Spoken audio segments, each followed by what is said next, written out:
This is the control panel on my 1993 Lifecycle 9500. This is a commercial bike, heavy duty, and unlike a gym setting where it gets ridden many times a day, this gets ridden a maximum of, well, twice a day, rarely, but typically once a day.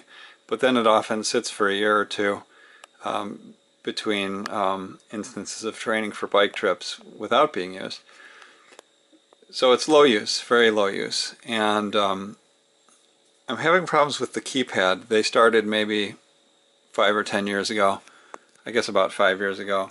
I did take the sticker off and look at the keypad, and there's no evidence of wear to the contacts on the keypad or the flexible connector at the edge. So let me show you the problem that I have. I think this boils down to bad capacitors, because there's got to be some debouncing capacitors in this, and so I want to type 2.4 right now, but I can't. I can get a click out of the 4, but that's not a valid number. So to type a 2.4, I end up doing this.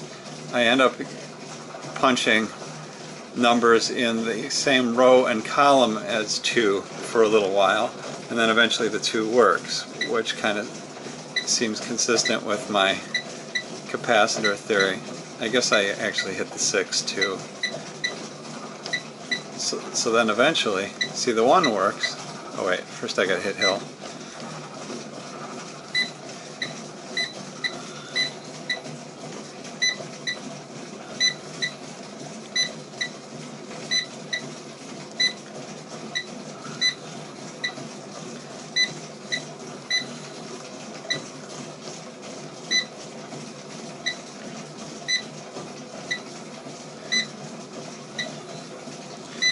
Eventually it works. This is taking longer than usual.